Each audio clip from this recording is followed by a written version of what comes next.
What is gratitude, and how do we recognize it? A woman was on board a cruise ship when her young son, who had been using the railing as a jungle gym, fell into the icy waters below. A fellow passenger, at the risk of his own life, jumped in and returned the boy to safety. The man presented the shaking and dripping wet child to the boy's mother, who responded with the words, "Oh dear, you seem to have lost his cap."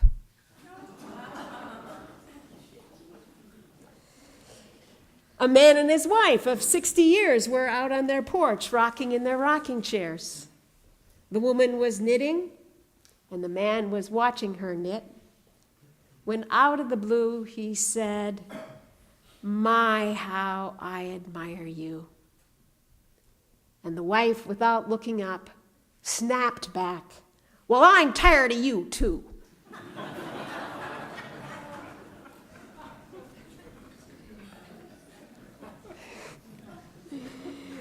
Gratitude. We know it when we see it, and we know it when we don't. According to Albert Einstein, there are only two ways to live your life. One is as if nothing is a miracle. The other is as if everything is. If you subscribe to the former, all flutes make music. If you subscribe to the latter, gnats make music. It all depends. I think that it's fair to say that gratitude is the crowning virtue of life. Why?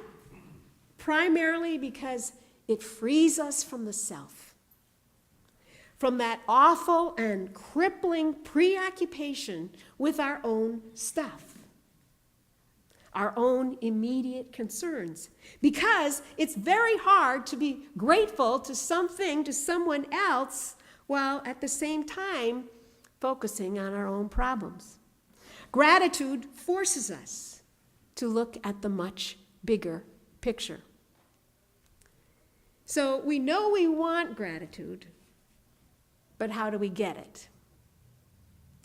As I just mentioned, gratitude does not come naturally. We come into this world as infants, often screaming, demanding and insistent on our own way, because life is all about me. So as we get older, our parents work very hard at injecting two words into our psychic bloodstream. Thank you. Sometimes it works, and sometimes it doesn't. By the time we are in elementary school, writing an occasional thank you note becomes a dreadful nuisance. We do it not because we feel like it, but most likely because we can't stand the nagging, or because we will suffer consequences if we don't. Once we begin high school, we probably aren't privy to too many conversations that sound like this. Quote, "I really worry about how I am ever going to repay my parents. If I add up all the money that they have spent on me, I can't imagine how I am going to be able to give that money back to them." Have you ever heard a conversation like that? No, I don't think so. Gratitude is something that we cultivate over time, if we so choose. Today's text gives a classic illustration of what ingratitude and gratitude look like. As Jesus was going toward Jerusalem, he entered a village, and he saw a group of 10 men, all of whom had leprosy. And they were keeping a good distance from him because the law required that they stay 50 yards away from any person they saw. For you football fans, think of them as standing half a field away. Is that right? Okay. So, necessarily, they shouted at Jesus. They had to be heard, asking for his mercy. At that, as I just read, Jesus told them to go to a priest who would have had the authority, and the priest was the only one, not the doctor, but the priest, who had the authority to pronounce them clean. And then, as they go to do as they were instructed, Jesus heals them.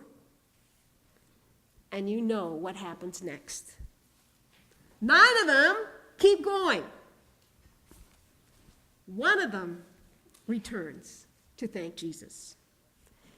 Several years ago, Lillian Kember died of lung cancer. She faced her final days with exceptional dignity and courage.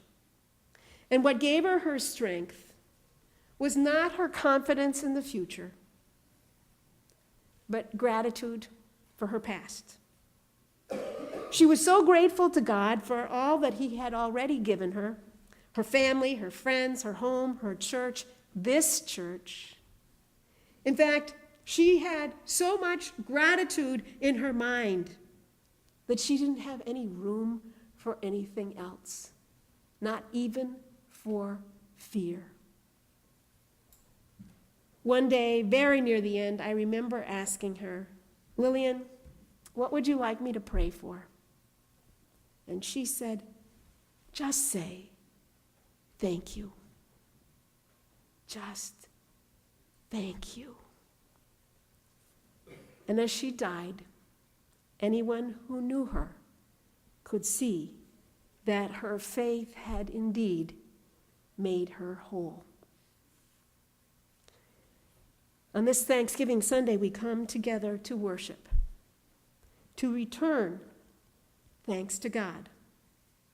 When Martin Luther was once asked to explain what worship was, he paused, thought a little while, and then he said, "Worship is the 10th leper turning back."